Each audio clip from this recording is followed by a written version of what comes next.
Assalamualaikum warahmatullahi wabarakatuh. Alhamdulillahirabbil alamin. Wa bihi nasta'inu 'ala umuri dunya wad din. Allahumma shalli wa sallim 'ala sayyidil awwalin wal akhirin. Nabiyyina wa habibina Muhammad wa 'ala alihi wa sahbihi ajma'in. Rabbi shrah li sadri wa yassir li amri wahlul 'uqdatam min lisani yafqahu qawli. Allahumma 'allimna ma yanfa'una wanfa'na bima 'allamtana. Rabbana zidna 'ilman warzuqna fahma. Allahumma shfi mardana wa mardal muslimin warham amwatana wa amwatal muslimin. Wa sallallahu 'ala sayyidina Muhammad wa 'ala alihi wa sahbihi ajma'in. Amma ba'd. Bersyukur senantiasa kepada Allah Subhanahu wa taala, Tuhan yang selalu kita puji baik dalam kondisi senang maupun dalam kondisi tidak senang. Allah Subhanahu wa taala yang telah memberikan takdir yang terbaik kepada kita seluruh hamba-Nya. Baik fase kebaikan ataupun fase keburukan itu mungkin hanya dalam ilmu kita, tapi sebenarnya dalam ilmu Allah itu adalah yang terbaik untuk kita hamba-hamba-Nya. Salam dan salam kepada Nabi besar Muhammad sallallahu alaihi wasallam, Nabi yang mengajarkan kepada kita kebaikan dalam bentuk profesional dalam segala bidang. Nabi sallallahu alaihi wasallam yang mengajarkan kita untuk menjadi perfect dalam segala bidang yang kita tekuni. Orang sekalian, ada sebuah hadis Nabi yang bunyinya, Inna Allah ahabba idza 'amila ahadukum 'amalan an yutqinahu. Sesungguhnya Allah itu sangat suka ketika seorang hamba mengerjakan suatu pekerjaan yang dia geluti profesional atau baik yang dia lakukan. Itqan itu lebih baik daripada ihsan. Itqan itu kalau dia mampu 100, kenapa dia harus 90? Kalau dia bisa mendapatkan nilai 100, kenapa dia dapat nilai 90? Itulah, itu kurang. Dan uniknya, hadis ini beliau ucapkan ketika sedang menghadiri proses pemakaman salah seorang sahabat. Ketika sahabat ini hendak dimasukkan ke dalam kubur, ke dalam liang lahat, beliau melihat ada yang tidak lurus pada kuburan tersebut.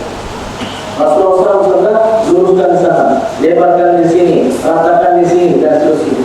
Ya Rasulullah, apakah mesti seperti itu? Sahabat bertanya, kok sampai seperti itu ya Rasulullah? Ini orang sudah meninggal dunia. Lalu Rasulullah SAW menyebutkan hadis tadi, sesungguhnya Allah Subhanahu wa taala menyukai jika kalian melakukan sesuatu agar yang dia lakukan itu yang terbaik. Maka dari sini muncullah banyak teori, muncullah banyak keinginan dan ekspektasi dari para pemimpin yang ingin maju. Maka saya ketika mendengarkan dari Pak Rektor ingin seperti ini, inilah yang sebenarnya yang dikehendaki. Yang jadi masalah adalah kalau yang seperti ini hanya dalam 1 bulan, lalu bulan gelap sudah kendor. Ini yang jadi masalah ya. Jadi kami pun di pesantren bertauhid ini berusaha untuk disiplin dalam segala bidang. Rapat kalau bilang jam 8 harus jam 8. Dan jangan boleh duluan datang pimpinan baru kemudian datang guru-guru dan yang lainnya. Baik, silakan teman-teman sekalian yang kata Allah Subhanahu wa taala, menguatkan kita bersama, mudah-mudahan terus diberikan kesehatan dan kebahagiaan dunia dan akhirat Bapak Rektor kita. Beliau sudah lama saya kenal dan apa yang beliau katakan begitulah yang beliau buat ya. Anak beliau alhamdulillah ada kelas saya di Mesir dan sekarang sudah melanjutkan S2 sepertinya di dalam negeri ya, di Bangladesh beserta ibu yang ada di sini alhamdulillah. Begitu juga segera musuh pimpinan manajemen yang ada di rumah sakit umum daerah Lamasa ini, bapak-bapak dan ibu para perawat, wabil khusus sahibul musalla, kalau di rumah kita biasa menyebutkan sahibul bait ya. Begitu juga segera yang berada di sini, bapak sekalian, mudah-mudahan kita di sini semuanya dimuliakan dan diberkahi oleh Allah Subhanahu wa Bapak sekalian yang dimuliakan Allah Subhanahu wa taala, alhamdulillah rahmat dari Allah. Sejak dalam mungkin setahun belakangan ini saya sering juga berzikir. Ya. Bahkan ya ini beberapa hari ini mungkin sudah 1 bulan saya termasuk yang sering datang ke musola ini, mungkin dia semua dulu ya.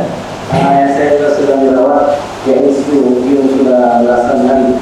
Mudah-mudahan Allah Subhanahu wa taala menjaga, berikan kesehatan dan berikan yang terbaik untuk beliau dan dari semuanya. Amin ya rabbal alamin. Bapak sekalian yang dimuliakan Allah Subhanahu wa taala, materi yang diberikan kepada saya adalah tentang sholat, mencegah dari kemungkaran dan juga membina kemasyarakatan dalam bentuk sosial. Bapak sekalian yang dimuliakan Allah Subhanahu wa taala, sekilas mungkin ada orang menganggap remeh tentang sholat. Karena sholat itu kan anak kecil dia sholat. Tapi bapak sekalian tidak demikian. Sholat itu bukan urusan kecil. Sholat itu urusan besar, bahkan paling besar. Dalam agama kita itu paling besar itu sholat. Anak-anak kita, bapak sekalian, selama anak kita masih ada 3 itu masih bagus. Bahkan mungkin pada anak kita, pada diri kita juga. Kalau 3 hal ini masih ada, masih bagus. Yang pertama, menjaga sholat. Kalau anak kita nggak pandai menjaga sholat, itu berarti nggak aman. Nggak aman sekalian. Sholat adalah Ustaz, cuma kadang-kadang bolong, nggak bisa. Sholat itu nggak boleh bolong. Bahkan kalau dalam kajian tasawuf, jika sholat kita ada bolong, yang menjadi masalah bukan yang bolong itu, tapi pada sholatnya. Kenapa? Karena kalau benar sholat kita diterima oleh Allah Subhanahu wa taala, akan mencegah daripada kemungkaran. Meninggalkan sholat itu kemungkaran. Kok sholatnya tidak mencegah dari kemungkaran? Yang jadi masalah apa? Sholatnya sudah beres, sudah umum. Betapa banyak orang yang sholat tapi di mata Allah dia belum sholat.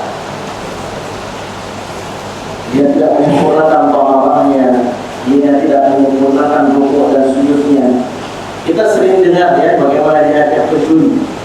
Tapi tahu bahwa sekalian, seburuk-buruk pencuri adalah dia mencuri hak Allah Subhanahu wa taala. Rasulullah bagaimana mencuri hak Allah? Yaitu seseorang ketika sholat tidak menyempurnakan rukuknya, tidak menyempurnakan sujudnya. Rukuknya tidak ada tumakninahnya. Kadang-kadang saya di sini sholat duduk selepas sholat saya lihat ada orang yang sholatnya buru-buru. Ini siapa yang berhak buru-buru? Kalau ada kesempatan semua kita memahami kemungkaran, kalau berilmu, semua kita punya kewajiban. Tapi sebenarnya kewajiban yang paling penting dirinya belajar sholat. Wajib belajar sholat. Tidak cukup dengan ilmu warisan. Ilmu bernologi, belum tentu. Ilmu tidak cukup dengan warisan. Kita perlu belajar, apalagi itu bersifat fardu-ain, bagaimana bertahan, bagaimana sholat yang benar. Rasulullah berjalan dengan para sahabat, tiba-tiba berhenti. Para sahabat dengan apa yang Rasulullah? Ini ada 2 kuburan yang ada kita lihat. 2 penghuni kuburan ini sedang disiksa. Disiksa mereka bukan karena dosa besar menurut mereka. Menurut mereka ini adalah hal kecil, padahal besar di sisi Allah Subhanahu wa taala. Yang pertama, enggak bersih ketika buang air kecil. Yang satu lagi suka kesana sini menebarkan fitnah. Kesana sini menebarkan fitnah. Hati-hati sekalian ya. Kita hidup di zaman fitnah itu luar biasa. Pada masa Nabi nggak ada medsos seperti ini. Nggak ada YouTube, nggak ada Twitter, nggak ada TikTok, nggak ada Instagram. Sekarang sudah ada. Ini medsos ini, bapak sekalian, bisa menjadi peluang kebaikan, tapi juga bisa menjerumuskan seseorang ke dalam akhir neraka. Ketika menebarkan fitnah, menjelekkan orang, mengumbar aib orang, walaupun ada. Kalau kita kan diibaratkan oleh Nabi SAW, perumpamaan orang-orang yang beriman. Jangan dari jasa wahid. Mata mu'minina fi tarahumihim wa ta'awufihim. Jangan dari jasa wahid. Perumpamaan orang beriman itu dalam saling sayangnya ini, dalam saling lembut dan seterusnya, seperti satu tubuh. Pertanyaannya harus sekalian, ini perumpamaan lagi luar biasa nih, seperti satu tubuh kita itu, apakah semuanya boleh ditampakkan? Pertanyaan ini, silahkan jawab. Tubuh kita apakah semuanya boleh ditampakkan?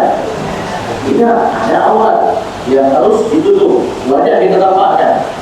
Jadi orang-orang yang beriman begitu juga. Ada ulama, ada orang-orang saleh, ada orang-orang aulia dan seterusnya. Ini wajah kaum muslimin yang perlu diperkenalkan. Kalau ada peminum khamar, pemain yang berjudi, yang berzina, yang begini begitu dan seterusnya, ini aurat yang harus ditutup. Yang harus ditutup artinya bukan untuk diumbarkan, untuk disampaikan ke sana kemari. Bukan berarti tidak perlu dinasihati, perlu. Amal ma'ruf nahi munkar perlu. Tapi kalau seandainya seperti saat ini kita perhatikan sekali. Ini sekarang kita berpikir sejenak ya. Non-Muslim ingin belajar Islam. Katanya Islam itu luar biasa. Mana ya negara masyarakat yang menjalankan Islam? Jalan negara yang mayoritas Muslim paling terbesar itu Indonesia. Indonesia mana provinsi yang menjalankan Islam? Aceh. Searching, googling, ternyata kedapatan ya dilihat itu kasus-kasus di Jawa ini, di Jawa itu, kok begini masyarakat Islam ya? Rupanya yang Jawa apa? Jadilah Islam. Jadi inilah siapa yang merusak? Yang merusak tubuh Muslim adalah kita sendiri. Jadi kembali lagi kepada tadi, Nabi melatih dua kuburan, yang satu disiksa karena tidak bersih ketika buang air kecil, yang satu lagi suka menebarkan fitnah. Lalu Rasulullah SAW mengambil pelepah kurma di belah dua, yang satu letakkan di sini, satu lagi letakkan di sebelahnya. Mudah-mudahan kedua penghuni kubur ini diringankan azabnya selama daun ini belum mengering.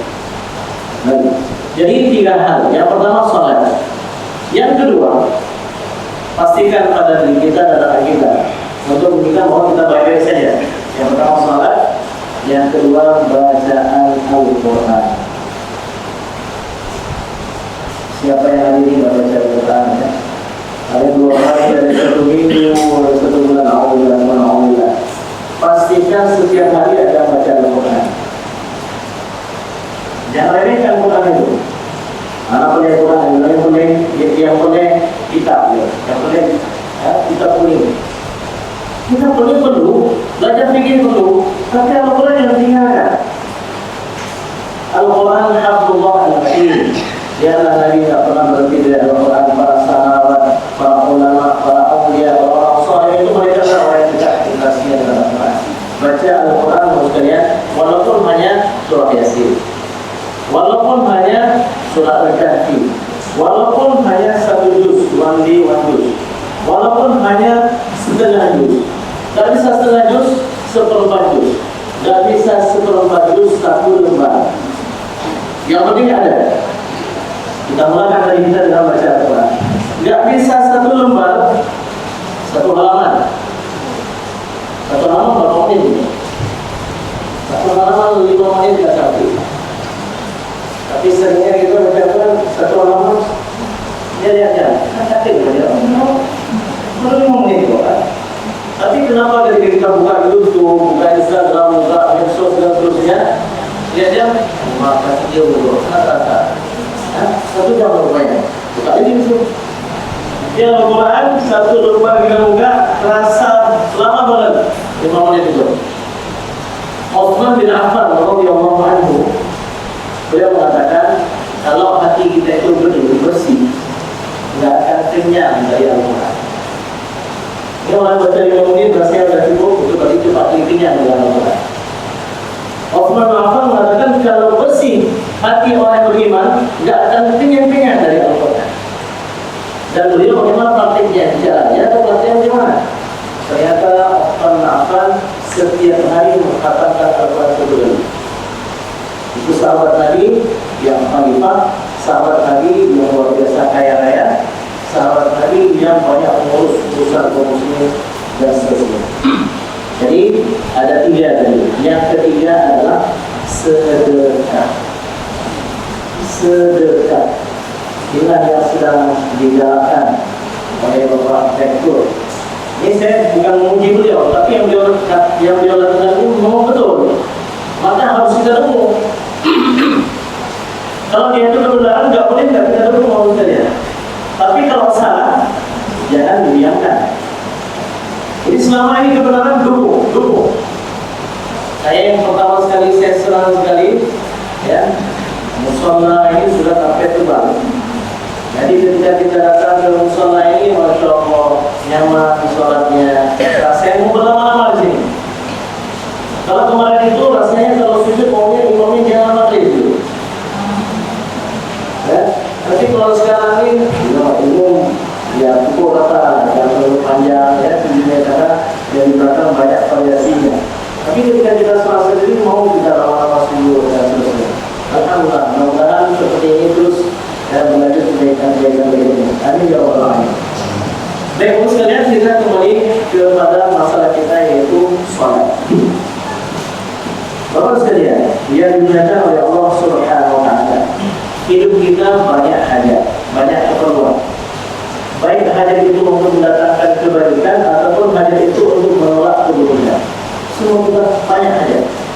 Hajat ya Allah, saya ingin sukses, saya ingin jadi orang yang bahagia di akhirat. Saya ingin anak-anak saya tidak kelaparan, mereka menjadi orang yang sukses. Ya Allah, saya ingin jabatan saya. Begitulah, berbagai macam lah hajat kita. Baik hajat dunia maupun hajat akhirat. Apa yang harus kita lakukan? Apa yang harus kita lakukan untuk mendapatkan hajat-hajat tersebut? Ternyata kuncinya di dalam Al-Quran simple sangat. Di dalam 2 ayat, yang pertama di juz pertama surat Al-Baqarah, yang kedua di juz kedua surat Al-Baqarah. Bunyi ayatnya mirip. Yang pertama surat Al-Baqarah, salah saya ayat 45. A'udzu billahi minasyaitonir rajim. Bismillahirrahmanirrahim. Wasta'inu bis-sabri was-shalah. Ibu yang rajin baca Al-Quran pasti ingat itu. Karena itu baru halaman pertama dari Al-Quran. Wasta'inu bis-sabri was-shalah. Minta bantu kepada Allah melalui sabar dan melalui salat. Wasta'inu bis-sabri was-shalah wa innaha lakabiratun illa 'alal khashi'in. Sesungguhnya minta bantu kalian kepada sabar dan salat, minta bantu kalian melalui sabar dan salat itu berat, kecuali orang-orang yang khusyuk salat. Ayat yang kedua dimulai dengan ya ayyuhalladzina amanu ista'inu bis-sabri was-shalah. Wahai orang-orang yang beriman, mintalah bantu kepada Allah melalui sabar dan salat. Innallaha ma'as-sabirin.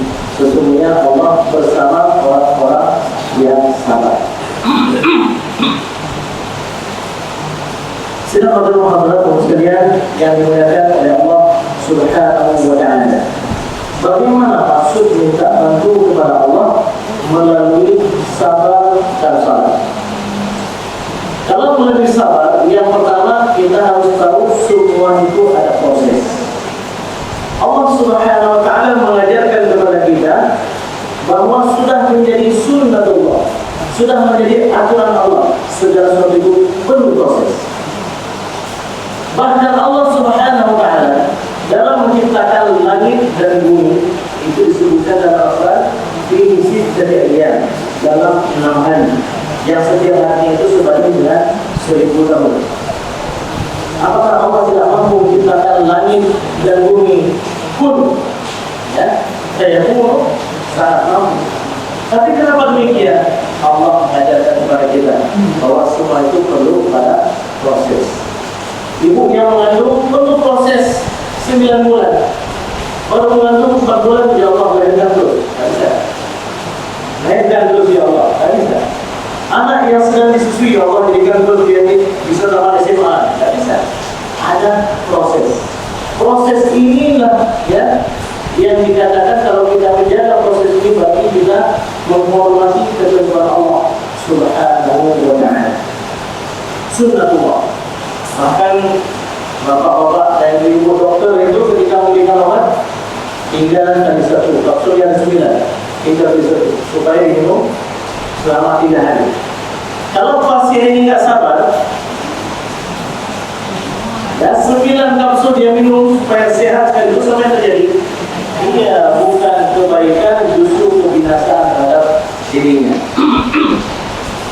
Maka muncullah sebuah kaidah dalam ilmu fikih, man ista'jala syai'an qabla awanihi uqiba bi'irmanihi. Barang siapa yang buru-buru terhadap sesuatu sebelum tiba waktunya, maka dia akan dihukum, tidak akan mendapatkannya ketika tiba waktunya. Ini kasusnya kalau dalam Asy-Syifa wal Nadhair karangan Imam As-Suyuti, seorang anak atau seorang ahli waris, dia pernah mendapatkan warisan, tapi rupanya orang tuanya atau yang dia itu bisa mendapatkan warisan dari orang tersebut sehat-sehat terus, mati, sehingga dibunuh oleh dirinya. Bagaimana hukumnya? Ketika meninggal orang tersebut, si pembunuh tidak berhak mendapatkan warisan dari orang tersebut. Kenapa? Karena dia buru-buru sebelum tiba waktunya. Begitu juga kita katakan kepada anak kita, kalau kamu suka sama dia, jangan pacaran. Karena kalau kamu berpacaran sama dia, kamu buru-buru sebelum tiba waktunya, nggak bisa kamu di sana. Kamu harus cari yang lain. Kalau kamu suka sama dia, jagalah ketentuan Allah, syariat Allah Subhanahu wa ta'ala sampai kepada waktunya. Baik sekalian, jadi demikian minta bantu kepada Allah melalui salat. Perlu proses, perlu ada namanya tawakal, perlu ada namanya ikhtiar. Dan yang kedua, salat. Minta bantu kepada Allah melalui salat. Termasuk diantaranya adalah seperti topik kita ini, bagaimana caranya mencegah kemungkaran melalui sholat. Saya sholat, tidak paham. Tapi kenapa saya itu hobi sekali main judi, hobi sekali transaksi serbu-serbu atau yang lainnya. Di mana letak salah saya, Ustaz? Letak salah kamu yang pertama, sholat kamu sudah benar atau belum?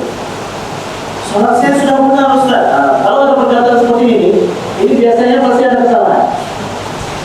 Pak, saya ada betul kali ini, apa yang salah saya? Perkataan saya ada betul kali ini, di situ ada kesalahan.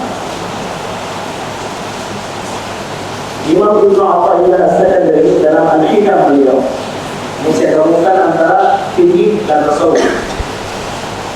Beliau punya sebuah kitab yang di dalamnya itu berisi kata-kata hikmah yang sangat menarik bagi beliau.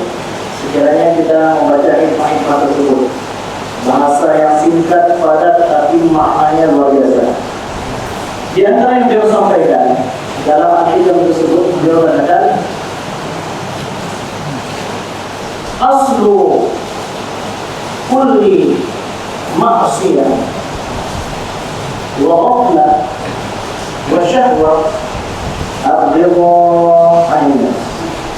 Dasar pangkal masalah sehingga kita maksiat kepada Allah, lalai kepada Allah, terjerumus dalam syahwat, disebabkan ridha terhadap diri sendiri.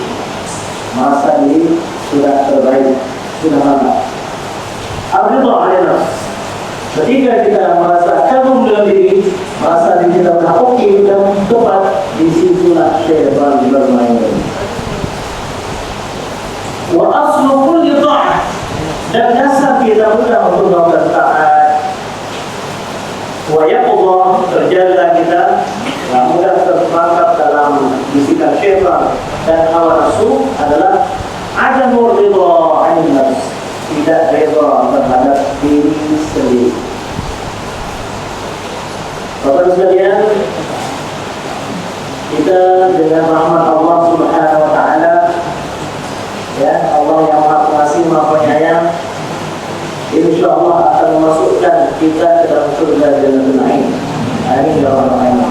Tapi kalau seandainya di dalam pengajian ini misalnya ada di sini semuanya masuk surga kecuali satu, kira-kira siapa satu? Nah, lihat. Ini bumi jawabnya nafas. Orang-orang jawabnya nggak konten. Oh, kayaknya saya lebih duluan ini. Ini kita mau lihat bagaimana salafun saleh, bagaimana para sahabat, bagaimana para tabi'in orang-orang hebat di awal Islam dan masa lalu. Kita ambil contoh misalnya Umar bin Khattab radhiyallahu anhu. Siapa Umar? Umat Nabi terbaik nomor 2 setelah Abu Bakar As-Siddiq. Yang menjadi khalifah kedua setelah Abu Bakar As-Siddiq. Siapa Umar ini? Umar ini yang Nabi bersabda, kalau ada Nabi setelah aku, niscaya dia adalah Umar. Tapi tidak ada lagi Nabi setelah. Di antara umat itu ada orang-orang yang mendapatkan ilham langsung dari Allah. Di antaranya adalah Umar bin Khattab radhiyallahu anhu. Karena Umar ini banyak kompromi, banyak apa namanya? Banyak seperti protes kepada Nabi SAW, tapi protes dalam makna positif. Karena para sahabat itu luar biasa memuliakan Nabi SAW. Ambil contoh misalnya, Umar mengatakan, ya Rasulullah, banyak sekali orang masuk ke dalam rumahnya. Di tengah mereka ada yang bagus, ada yang bagus ya Rasulullah. Sekiranya engkau buatkan sitar di rumah, supaya mereka itu dibalik sitar, atau istrimu itu dibalik sitar. Lalu turunlah ayat yang Allah Subhanahu Wa Taala mewajibkan Nabi untuk membuat sitar di rumah beliau. Begitu juga masalah maqam Nabi Ibrahim, masalah kamar yang paling masyhur misalnya ya. Surah ayat kamar yang Allah Subhanahu Wa Taala melarang orang-orang yang sholat itu dalam kondisi mabuk. Ya Allah, jelaskan kepada kami tentang kamar dengan penjelasan sejelas-jelasnya, ya Allah. Lalu turun ayat, wa yas'alunaka 'anil khamri wal maisir, qul fihima ithmun kabirun wa manafi'un nas. Katakanlah Muhammad, pada kamar itu ada manfaat dan ada dosa, tapi dosa yang lebih besar. Umar kembali berdoa, ya Allah, jelaskan kepada kami tentang kamar dalam penjelasan sejelas-jelasnya. Kayaknya ada sesuatu ini. Kenapa nggak boleh sholat tanpa dimau? Kenapa ada manfaat dan dosa tapi dosa yang besar? Sehingga turun ayat yang mengharamkan khamar. Ya, innamal khamru wal maisiru wal ansabu wal azlamu rijsun min amali syaitan fajtanibuh. Jadi Umar ini yang Nabi bersabda, ada di antara sahabatku kalau dia berjalan di satu jalan, lalu syaitan kebetulan di jalan itu melihat orang tersebut, melihat sahabatku itu, dia akan berpaling menuju ke jalan yang lain karena takut kepada sahabat itu. Ya Rasulullah, apakah dia Umar? Rasulullah tersebut, siapa lagi kalau bukan dia? Siapa lagi kalau bukan Umar? Baik sekalian, apa yang dikatakan oleh Umar? Umar mengatakan, sekiranya semua umat ini masuk ke dalam surga kecuali tadi, aku mengira orang itu adalah kafir. Masya Allah. Maksudnya, jadi ada berbeda alim tidak berbeda dengan dirinya sendiri. Imam Ahmad bin Hanbal murid Imam Syafi'i dalam kondisi tidak sadar tapi parah menjelang akhir hayat beliau. Murid-murid beliau datang berkumpul menjenguk beliau. Mereka mentalkinkan dalam kondisi Imam Ahmad tidak sadar. La ilaha illallah. Imam Ahmad mengatakan, ya la sadar. Tidak. Belum lagi. Ini kan ucapan tak bagus sebenarnya. Ini ucapan tapi la ilaha illallah dibimbingan ya. Nah, ini murid-murid yang semua asal dia ini. Oh, tidak begitu. Lalu tidak lama setelah itu Imam Ahmad buka mata. Sepertinya saya akan membisikkan sesuatu ya kepada aku. Benar wahai Imam, kami mentalkinkan la ilaha illallah kepada engkau. Engkau katakan tidak belum lagi. Tadi datang iblis kepada aku. Dia menggigit jarinya dan najata minni ya Ahmad, kamu sudah lolos, sudah selamat dari aku. Kata siapa? Iblis. Itulah Imam Ahmad mengatakan la laisa ba'du, tidak belum. Karena orang yang taat kepada Allah dia selalu hati-hati, tidak pernah merasa ridha terhadap dirinya sendiri. Dan istilah ulama sekalian yang dilakukan oleh Allah Subhanahu wa taala.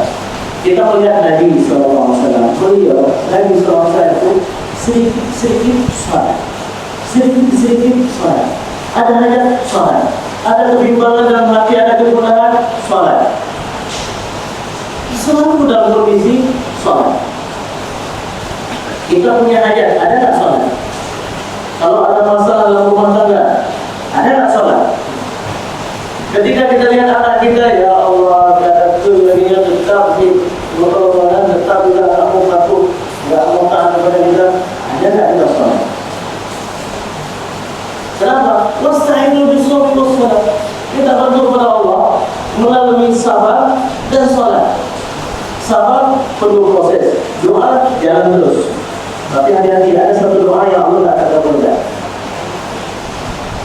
Siapa ya yang berdoa setelah sekian waktu kemudian tidak dikabulkan, tidak kunjung datang ijabah dari Allah Subhanahu wa taala, dia katakan sepertinya Allah tidak kabulkan doa saya. Setelah lama saya berdoa. Ucapan yang seperti ini menjadikan doanya pasti tidak diterima oleh Allah Subhanahu wa taala. Karena doa kita itu pasti antara tiga ini, diterima, dijabahkan langsung seperti yang kita inginkan, di waktu yang kita inginkan, atau ditunda di waktu yang lebih baik, diberikan yang lebih baik, minta yang afdal apa yang murah, ya. Atau yang ketiga, tidak dijabahkan di dunia, tapi diberikan yang terbaik oleh Allah Subhanahu wa taala di akhirat nanti. Intinya doa tidak ada yang sia-sia, ya. Jadi sabri wassalat, sabar. Doa pun harus sabar, hargai proses, karena demikianlah sunnatullah dalam kehidupan ini. Kemudian salat, Nabi sedikit salat. Kalau seandainya belum mendapatkan nikmat, beliau salat. Ada kalanya beliau sujud syukur. Kita kalau mendapatkan nikmat, ada tak sujud syukur? Seringnya menjadi muaf, ya. Kita sering beranggapan kalau sudah pasti itu bukan nikmat. Gaji bulanan kita akan itu bukan nikmat. Kenapa bukan nikmat? Ya, tak pasti juga. Yang menganggap nikmat, ya, yang baru saya anggap nikmat itu kalau datang sesuatu yang baru yang tidak seperti saya prediksikan, itu baru saya anggap nikmat. Maka orang seperti ini miskin terus maksudnya. Dia jangan berinfak, tak berani berinfak. Gaji saya misalnya 2 juta satu bulan. Kalau saya berikan 100.000, berarti rezeki saya bulan ini sudah punya 1.400.000. Ini berbahaya sekali, ya. Ini berbahaya sekali, berarti kita ada masalah dalam bersyukur nikmat dan dalam meyakini bahwa rezeki itu datang dari Allah Subhanahu wa taala. Ustaz, saya masih buat maksiat, kenapa? Mungkin salatnya perlu diperbaiki. Jangan dirba dengan diri sendiri. Karena kalau kita dirba, kita terjerumus dalam kelalaian. Kemudian Ibn Athaillah melanjutkan lagi, la'an tusahib jahilan tarikan ar-ridha 'anil nafs khairul laka min an tusahiba 'aliman radiyan 'an nafsi. Sungguh engkau bergaul dengan seseorang yang bodoh, tapi dia tidak ridha pada dirinya sendiri, tidak ujung, tidak kagum dengan dirinya sendiri, itu lebih baik daripada saya bergaul dengan orang yang alim, tapi itu bangga dengan dirinya sendiri. Ya, terus dia apa yang harus kita perbaiki? Sholat. Ini sebenarnya kalau saya mungkin sebelum sebelumnya ada memberikan kajian. Ini yang banyak kejadian. Orang ketika sholat, Allah Akbar, mulutnya tidak bergerak. Lalu dia ngomong, Allah Akbar, saya Allah Alhamdulillah. Sampai selesai mulutnya tidak bergerak. Selesai sholat, Pak, Bapak tadi tidak ada bacaan Fatihah, Pak, ya? Oh ada. Mana tak? Tadi kau nggak lihat? Kamu tuh baru berapa umur? melapor mana? Ini saya ada doa nih. Tidak, bahkan kita disuruh baca Al-Fatihah. Ada saya baca, tapi kalau kami nggak melihat Bapak menggerakkan bibir Bapak, bagi saya cukup dengan hati. Pertanyaannya, Al-Fatihah itu rukun qalbi atau rukun qawli? Jadi Al-Fatihah itu harus diucapkan, harus keluar dari mulut kita. Bismillahirrahmanirrahim. Itu sir. Ya, oh, saya kira sir itu dalam hati Ustaz. Makanya tidak belajar. Sir itu bukan bacaan dalam hati. Sir itu kalau kita mengalah, ta'ala orang ya, ta'ala usadirka. Sini saya mau sirkan kepada kamu. Jadi apa arti sir? Bisik. Jadi kalau bisik bisa nggak? Ini tuh. Apa? Yang dari sini dalam hati itu. Bisa ada. Jadi harus yang bilang, ini insya Allah kita ada acara ya. Ini sebenarnya kalau kita begitu juga misalnya ketika sujud, banyak yang sujud itu banyak, maksudnya lebih dari 2 orang, banyak ya, bukannya semuanya. Itu ketika sujud kakinya ada yang dipakai ini, ketika sujud ada kakinya terangkat sebelah, ada yang dua terangkat. Padahal Nabi SAW bersabda, "Umirtu an asjuda ala sab'in." Aku diperintahkan sujud di atas 7 anggota sujud. Mana? Hidung, tadi, Al-Jabhah, garis. Tadi tunjuk ke hidung. Kalau dalam mazhab Hanafi, berarti maksud tadi dari Nabi itu adalah hidung. Maka mereka mazhab Taufik itu harus nampak itu berbeda sujud. Kalau kita lihat orang Pakistan, orang Afghanistan, ya, orang yang mazhab Hanafi, mereka biasa tuh rambutnya keluar sini kalau sholat kakinya itu rambutnya keluar. Kenapa? Karena ketika sholat bukan ini yang penting, ini yang penting. Kalau kita bagaimana mazhab Syafi'i? Nabi mengatakan tadi, tapi tunjuk ke hidung. Menunjukkan apa? Ini nomor 1 yang paling penting, ini kesempurnaannya. Maka kita pakai masker sholat tetap sah, ya, tetap sah. Karena yang penting ini. Namun sunnahnya ini juga kena. Yang kedua dan ketiga 2 tapak tangan. Keempat, kelima 2 lutut. 6, 7 adalah jari kaki. Minimal jempolnya kena. Bukan dengan punggungnya. Jempol kaki itu, ya, punggungnya ini kena ke lantai. Ini sebagai contoh, mas sekalian. Banyak lagi bahan yang lain. Belum lagi kita bahas masalah pemahaman. Kemudian sisi sosialnya bagaimana, Ustaz? Sosialnya itu ada pada sholat berjamaah. Bapak sekalian, kita laki-laki ya, terutama bapak, itu sebenarnya patut malu kalau sholat 5 waktu itu di rumah. Kalau kita sholat 5 waktu itu di rumah, sholatnya sah. Tapi ada artinya. Karena sholat di rumah itu mencerminkan seorang yang solehah. Jadi jangan sampai lagi-lagi itu ya, bapak itu bapak solehah sekali. Kenapa? Sholat subuhnya di rumah. Tidak ada riwayat tadi itu buat sholat 5 waktu itu di rumah. Ya, sholat 5 waktu itu hendaknya dilaksanakan secara berjamaah. Minimal apa? Minimal fadilatnya itu. Imam Ibnu Ruslan dalam kitab beliau Risalah fi Shalat Jamaah, dia mengatakan, jika kita melaksanakan sholat berjamaah, Allah itu akan memandang imamnya. Kalau imamnya bagus sholatnya, dengan kebagusan sholat sang imam, Allah terima sholat jamaah dari semua jamaah. Kalau imamnya kurang khusyuknya atau kurang apa itu, Allah akan melihat makmum yang ada di saf pertama. Ada tak yang bagus? Khusyuknya dan seterusnya. Ada yang bagus. Kalau bagus dia Allah terima semua. Kalau ada yang di saf pertama, maka Allah akan melihat yang di saf kedua. Ustaz di musalah kita rupanya kebetulan sujudnya cuma 2 saf. Bagaimana Ustaz? 2 saf itu kayaknya masih membicarakan elevasi subuh di malam, atau dari ini, dari itu dan seterusnya. Bagaimana itu Ustaz? Ya? Ternyata kalau nggak ada yang khusyuk, nggak ada yang bagus sholatnya, karena mereka berjamaah, Allah ridha dan terima semua. Ya. Jadi jangan remehkan sholat berjamaah. Kalau kami kaum perempuan bagaimana, Ustaz?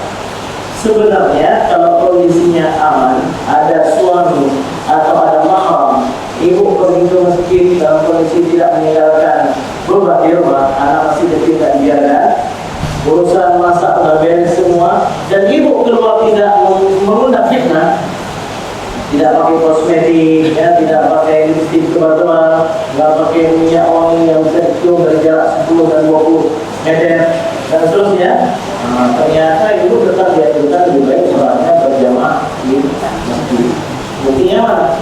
Ummahatul mukminin, istri-istri Nabi itu sholatnya berjamaah di masjid. Ya. Tapi kalau ibu punya tanggung jawab, ini suami saya berangkat jam 7. Kalau saya ke masjid, saya mungkin nggak bisa masak, nggak bisa siapkan sarapan, atau anak saya masih kecil, atau ada kewajiban-kewajiban yang lain. Nah, ini rumahnya lebih baik daripada dia pergi ke masjid. Baik, apa yang bisa kita belajar dalam sholat berjamaah? Bapak sekalian, kalau imam salah dalam sholat ini, apa yang kita ada? Ya, kita akan menegur Subhanallah. Seharusnya imam duduk tahiyat awal dulu, tapi ini imam langsung berdiri ke rakaat ketiga. Apa yang kita katakan? Imam salah, duduk dulu. Nah, kita akan mengatakan Subhanallah. Indah sekali. Kita ingatkan Allah Subhanahu wa ta'ala. Tapi bagaimana? Imam salah, kita tetap ikuti imam. Ya, tetap kita ikuti imam. Dan apa yang kita paksakan imam? Subhanallah. Dan tetap duduk. Subhanallah. Subhanallah. Akhirnya imam apa yang subhanallah? Ya. Seharusnya bagaimana? Ya, tetap kita ikuti imam. Justru kalau imamnya duduk, itu bisa batal sholatnya. Karena berdiri itu rukun dalam sholat. Duduk tahiyat awal itu sunnah, namanya sunnah awal. Tidak boleh kita tinggalkan yang lebih penting demi yang tidak seperti yang pertama. Ini juga. Baik, bapak sekalian. Kalau seandainya imamnya yang seharusnya sholatnya 4 rakaat ini buat sampai rakaat kelima, bagaimana? Subhanallah. Ternyata imamnya juga teguh. Itulah orang-orang sibuk dengan derby, sibuk dengan sibuk, tapi lupakan. Imamnya tetap komitmen dengan dia, bahwa ini rakaat keempat. Dan kita yakin ini rakaat imam dan rakaat kelima. Apa yang harus kita lakukan? Ya, iya, ada 2 pilihan. Pilihan mufarakah itu tidak mencerminkan sosialnya, kemasyarakatannya tidak mencerminkan. Yang terbaik itu yang kedua, duduk. Tetap duduk sampai imamnya selesai rakaat 5, duduknya imam salam kita salam. Pahala jamaah kita tetap dapat. Kalau mufarakah langsung hilang 27 kali lipat tersebut. Jadi sekalian dimuliakan oleh Allah Subhanahu wa taala, demikianlah ya, salat mengajarkan kita banyak hal. Boleh enggak imam Allahu Akbar kita santai dulu akhir bacaannya, ini imam baca cuma tunggu. Saya membaca surat Amma ayat 1. Ya, imamnya sudah bangkit sami Allahu hamidah, masih kita pertengahan surat An-Naba. Betul ya? Tidak, yang afdal imam rukuk kita segera rukuk, kecuali bacaan Al-Fatihah kita tunggu tuntas. Jadi maksudnya apa? Demikianlah kita diajarkan dalam sholat. Ketika menegur pimpinan tidak tepat, bukan dengan kamu salah, tidak beradab, tapi justru kita ingatkan dia dengan Allah Subhanallah. Kemudian tetap kita ikuti imam. Kalau yang salahnya itu bukan hal yang prinsip. Kalau seandainya hal yang prinsip pun tetap kita dalam koridor taat para pimpinan. Buktinya apa? Kita tidak langsung salah, kita tunggu. Oke, baik. Kemudian selaku sama-sama makmum bagaimana? Pesan tadi yang pertama, luruskan shaf. Karena menyempurnakan shaf itu termasuk bagian daripada salat. Kemudian lemah lembutlah kalian dalam salat. Jangan kalian berjarak, karena kalau ada kosong, syaitan akan masuk situ. Tapi ketika berjarak, ketika rapat pun walinu bi'aidi ikhwanikum, jangan kalian kasari tangan teman kalian. Karena dia juga versikan kalau sholat itu Allahu Akbar, ya. Tak mau peduli dia siapa sebelah kanan, siapa sebelah kiri. Orang sampingnya pun bisa hampir seperti mati belakang. Allahu Akbar. Jadi walinu bi'aidi ikhwanikum, imam yang mutlak. Dalam kebersamaan, jadi luar biasa. Sholat mengajarkan kita untuk bersatu, untuk taat kepada pimpinan, untuk bermasyarakat dengan lemah lembut dengan baik, dan berlomba-lomba mengambil peluang kebaikan. Ambillah shaf yang pertama, karena Allah menyukai orang yang di shaf pertama, dan seterusnya dan seterusnya. Baik, kemudian mungkin ada beberapa menit singkat untuk kita jawab kalau ada pertanyaan-pertanyaan dari beberapa sekalian. Kalau ada masalah-masalah silakan diangkat, kalau ada jangan tidak masalah ya. Assalamualaikum warahmatullahi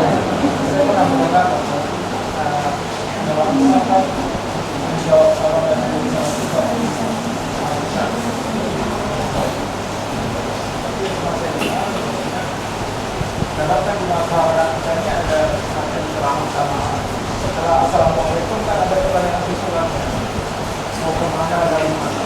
Nanti kalau salam itu assalamualaikum saja sudah selesai. Karena ada orang-orang yang mungkin tidak mau tahu mau kemana dari mana. Apa dia mau? Mungkin ada maksudnya harus dirujuki. Itu yang pertama. Yang kedua nikmat itu yang pernah terdengar sebagai paling utama ketika kita gelisah ketika kita atau tinggal salahnya bagaimana nikmat gelisah. Yang pertama salam tadi, yang pertama salam akan disebut salam itu aja tanpa diikuti kenamaan dari mana ke mana dan sebagainya. Yang kedua itu nikmat. Kalau kita itu tidak belum sholat atau tertunda atau ada suatu kegelisahan dalam hati.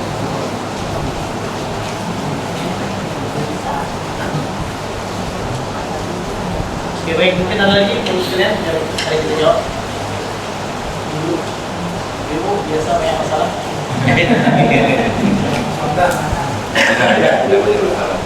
Assalamualaikum warahmatullahi wabarakatuh. Ini pertanyaannya. Jadi Bapak bilang tubuh kita sujud sebagian sujud begitu kan.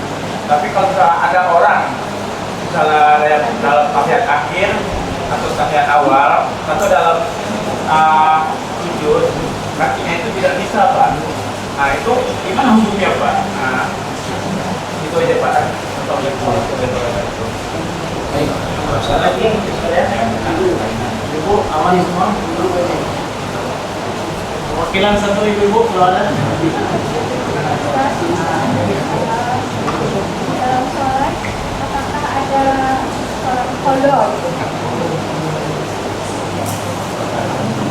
Sholat yang tertinggal tidak?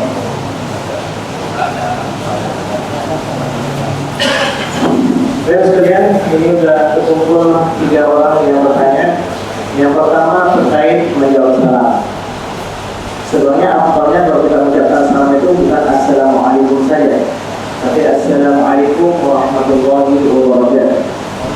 Ya, Nabi di dalam masjid datang seorang sahabat, assalamualaikum.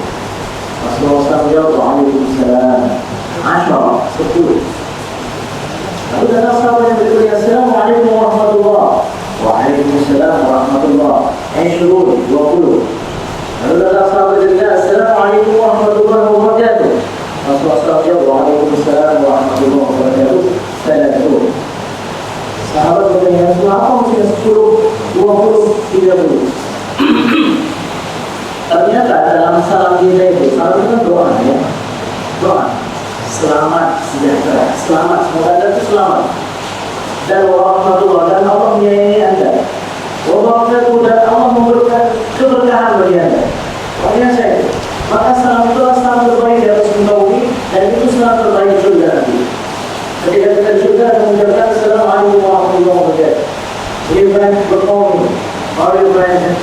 bro, gitu. Bro, Assalamualaikum, bro. Jadi makin lengkap kita ucapkan, makin besar pahalanya. Kemudian sebenarnya Assalamualaikum ya cukup, ya. Tapi kalau seandainya basa-basi karena menjaga kata betul seperti Assalamualaikum. Assalamualaikum warahmatullahi wabarakatuh. Waalaikumsalam. Apa kabar? Bagaimana anak saya sehat semua? Alhamdulillah. Sudah lama tak ketemu. Saya beberapa kali ini. Sama sekolah saya ya. Oke. Kamu dulu. Oh ya, masih ya. Jadi terus apa itu? Ya kan mukmin satu dan mukmin lainnya saling akrab. Ya. Itu luar biasa karena saya selalu beberapa kali lah saya belajar waktu itu. Ya. Tapi kalau seandainya, ya kalau saya lihat ini juga perlu ya. Bahasa basi perlu tapi sewajarnya. Assalamualaikum syahadat. Sama dulu. Ada kata syahadat. Tapi di Mesir itu Mesir ya. Budaya yang sangat bagus di Mesir. Kalau kita bertemu dengan orang Arab, walaupun kita nggak aja biasa, Assalamualaikum, Waalaikumsalam, Alhamdulillah, apa kabar Pakcik? Alhamdulillah, baik ya. Itu biasa orang Mesir. Berbeda sama kita, Assalamualaikum. Oh. Nanti dia, kalau kita ucapkan kalau boleh, ya aneh apa dulu. Saya dulu pernah di Mesir masuk ke dalam game. Jadi orangnya putih pucat ini kayaknya bukan orang Islam, orang Kibli. Karena di Mesir ada juga Kibli ya, orang Kristen. Masuk ke dalam game, saya ada ucapkan salah. Dia bergerak, orang itu mengatakan, ya ini gimana dalam Islam ini? Saya saudaraku kenapa kalau dia ucapkan salam itu? Assalamualaikum warahmatullahi wabarakatuh. Ya kamu tahu apabila mengucapkan salam kepada orang yang kamu kenal atau orang tidak kamu kenal, orang Mesir atau ulama semua, ya? Dia mengatakan ada hadis Nabi, kalau kamu mengucapkan salam kepada orang yang kamu kenal, itu sama seperti kamu mengucapkan salam kepada Nabi Sallallahu Alaihi Wasallam. Kalau kamu mengucapkan salam kepada orang yang tidak kamu kenal, itu sebagai dengan seolah kamu mengucapkan salam kepada Allah Subhanahu. Ya, tidak kenal, ucapkan salam. Ya, apalagi kita di daerah Aceh ini yang syariat Islam semuanya juga Muslim, hanya berapa orang cuma. Kalau salah sedikit, silap sedikit, Assalamualaikum. Saya paling salah satu atau dua orang. Jadi ucapkan salam. Ada hadis riwayat Imam Al-Bukhari dan Imam Muslim. Ini maksudnya kalau bedanya dan kita praktekkan.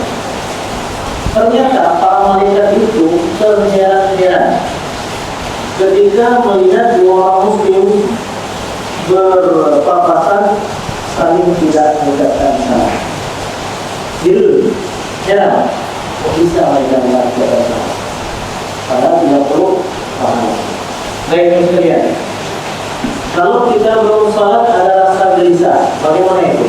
Itu alhamdulillah termasuk, berarti kita masih punya asas, masih punya kepekaan, masih ada apa namanya kalau jantung itu masih berdetak. Ini gimana mesti ada? Ya, kalau belum kita tuntaskan salat, ya kita tetap merasa gelisah, belum nyaman. Maka akhirnya segera kita bolehkan salat. Yang ada gelisah-gelisah, zuhur dan jam 3 saya gelisah belum salat. Tapi nggak salat. Selamat, bapak kok gelisah lagi? Ya, saya belum salat ini. Jadi kenapa salat? Baik, kemudian yang berikutnya sujud kalau kakinya nggak bisa diletakkan seperti tadi. Ya. Jadi dalam Islam ada kondisi yang normal, ada yang tidak normal. Yang normal kita nggak boleh minum khamar, kita nggak boleh makan babi. Ya, kita sedang berada di daerah minoritas Muslim atau nggak ada Muslim. Kita bawa roti yang di dalamnya ada daging Muslim. Waktu kita makan tersedak, lupa pula buah air. Yang ada bir bintang, rezeki, berada dan seterusnya. Bagaimana? Ambil untuk nyamankan hidup nih. Ambil, minum, tuh. Terus saya yang lagi. Begitu kan? Oh, enak juga nih.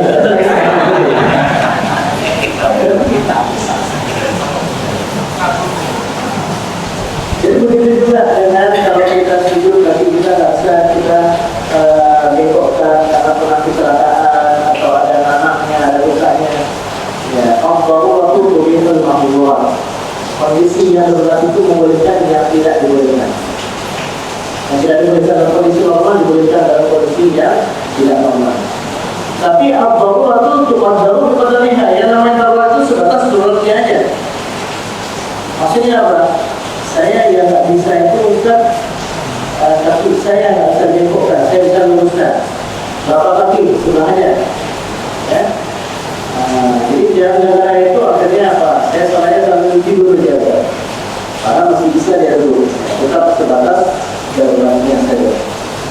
Kemudian yang terakhir, Ustaz, apakah ada Allah salat? Allah itu istilah para ulama.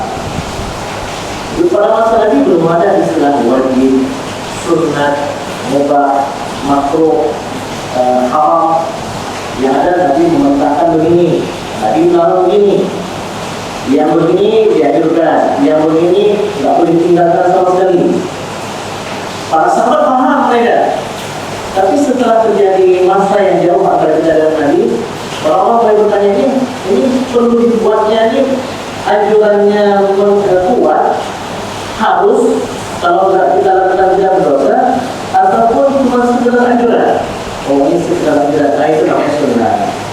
Nggak boleh kita tinggalkan, itu namanya wajib. Jadi istilah-istilah seperti itu ada. Disusul oleh para ulama untuk memudahkan kita umat akhir zaman. Termasuk diantaranya adalah istilah melakukan ibadah tepat pada waktunya. Itu namanya adaan. Setelah berlalu waktunya, namanya apaan? Bukan habis waktunya. Ada sebelum tiba waktu wajibnya, namanya ta'jilan. Zakat fitrah sebenarnya wajibnya itu dengan dalam matahari akhir Ramadan. Tapi sudah boleh kita bayar di tanggal 25, di tanggal 20, dari tanggal 15. Dari awal Ramadan itu sudah boleh kita bayar zakat fitrah. Ini namanya ta'jilan. Zuhur dan asar. Karena di dalam perjalanan asalnya kita majukan, namanya jamak taqdim. Dalam ilmu ushul fiqh ini namanya ta'jilan. Ya. Kemudian ada lagi namanya i'adatan. Apa i'adatan? Melakukan ibadah kali kedua. Karena melihat yang pertama tadi kurang sempurna. Kita sudah sholat zuhur di rumah. Kenapa? Karena tadi kita mungkin beberapa kali perkiraan kita kayaknya jamaah sudah selesai. Begitu kita keluar dari rumah lewat masjid baru qamat. Dianjurkan kita masuk dalam masjid itu. Ini namanya melakukan sholat zuhur kali kedua, namanya i'adah. Baik, qada itu artinya apa? Ada kewajiban yang belum kita tunaikan di waktunya, maka harus kita tunaikan.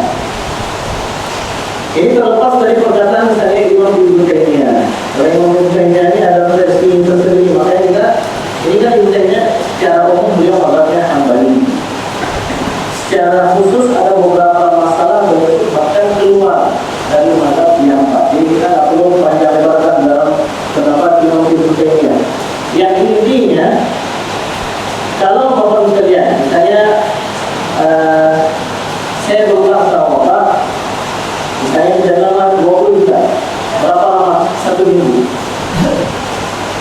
Nanti Jumat depan saya bayar. Betul nggak? Misalnya saya rumah 20 juta, memang ada setelahnya. Cuma karena ini belum saya ambil duitnya di panen sawit atau panen tambak atau apa, sudah ada duitnya. Bila hari Jumat ke depan saya tunaikan utang tersebut, maka ini namanya keadaan. Rupanya hari Jumat bapak kata-kata dia tidak akan lagi uang dulu ya. Sampai hari Ahad. Begitu hari Ahad, Ustaz, mana 20 juta? 20 juta mana? yang kita bawa dalam 1 minggu, ini kan sudah lewat 1 minggu. Jadi maksudnya apa? Ya tidak. Jadi saya tanyakan, kira-kira kalau ketemu sama orang seperti itu apa yang kita? Ya? Kira-kira kalau ketemu sama orang seperti itu apa yang kita? Begitulah utang kita dengan Allah Subhanahu wa Ta'ala. Tertidur sampai jam 7 pagi, bangun dari tidur, hendaknya kita langsung salat atau wudhu. Jadi kita laksanakan sholat subuh. Itu namanya apa? Adaan. Tidak pernah kita tinggalkan sholat subuh di waktunya. Dibangun jam 8, astagfirullahaladzim, langsung mandi, berangkat ke rumah sakit, jam 1, salat subuh, subuh tadi, kayaknya belum ya. Wajib tidak dia lakukan? Wajib dia lakukan. Pelaksanaan ibadah salat setelah berlalu waktunya, ini namanya awal. Jadi bapak salat, bukan itu masalah yang besar. Kami dulu, ya gadis-gadis dulu, ini banyak orang yang dulu ya, bapak saya juga sering. Masa dulu masa kuliah SMA itu kami sudah balik. Kami itu banyak salah besar. Jadi berubah lagi berhijrah setelah menikah. Dapat pasangan itu yang mengingatkan sholat. Jadi Ustaz bagaimana itu Ustaz? Bapak itu wajib tidak? Wajib. Ya. Tapi ceritanya Ustaz begini Ustaz. Ceritanya itu saya katakanlah 15 tahun. Saya menikah usia 25 tahun. Berarti kan ada 10 tahun saya sholat. Bagaimana cara bapaknya? Kalau saya katakan dulu 10 tahun lalu sudah ibu lakukan, ibu bawa, ibu bisa masuk rumah sakit, masuk ke ICU. Karena 1 tahun 365, ya. Masih 10 tahun 3.650 dari sholat. Jadi kalau zuhur berarti tambah kali 4 rakaat, ya, 13.000 rakaat sekian. Nah, itu bisa itu. Jadi apa yang harus kita lakukan? Setiap selesai sholat zuhur, Allah 1 minggu. Setiap selesai sholat asar, Allah asar. Maghrib juga Allah setiap selesai sholat 1. Sampai 10 tahun, alhamdulillah. Ustaz, kalau usia saya tidak sampai 10 tahun bagaimana? Ada rencana mau minta sama Allah sampai depannya? Enggak, Ustaz, kalau seandainya seperti kalau seperti ini, dia akan serahkan kepada Allah Subhanahu wa Ta'ala. Karena Allah akan menilai niat kita, ya. Baik, tapi kalaupun kita Allah, tidak perlu di depan orang, ya. Tidak perlu kita perlihatkan kepada anak kita. Sehingga besar nanti dia sholat sunat bahagia subuh. Soalnya sholat sunat bahagia subuh. Saya lihat ayatnya sudah selesai sholat subuh, sholat dari sholat. Nah, kemudian dia bagi dulu ke tempat. Oh, sholat ayat saya memang nggak itu bukan. Oh, gitu. Boleh jadi itu Allah subuhnya. Ya. Jadi kalau gitu bapak katanya dari tempat yang ada orang yang ya. Enggak lagi kan sudah kalau itu dulu ini berarti dapat ilmu dari berarti dulu saya belum tahu ya. Seperti ini kita nggak perlu ya, nggak perlu kita nampak kepada orang. Saya sekalian mudah-mudahan kajian kalian pada ini bermanfaat bagi kita semua. Sebenarnya saya juga dalam kondisi tidak menutupi, tidak sehat ya. Kita atmosfer negara kita. Tapi karena undangan ini ya, saya pun pandai tulis saya dengan pertama kajian seperti yang saya ya. Ini alhamdulillah saya menerima ini dan alhamdulillah saya bisa memberikan tausiah pada video ini. Mudah-mudahan bermanfaat bagi diri saya dan juga bagi bapak dan ibu saya. Jadi jadikanlah ilmu-ilmu seperti ini untuk bahan kita saling mengintervensi diri kita dan juga untuk saling mengingatkan orang lain. Jangan sebatas diri kita saja. Dan kita sampaikan, biarkan ilmu ini berkembang. Biarkan ilmu ini berkembang. Sampai juga kepada orang yang tidak dengar, sampai juga kepada anak kita,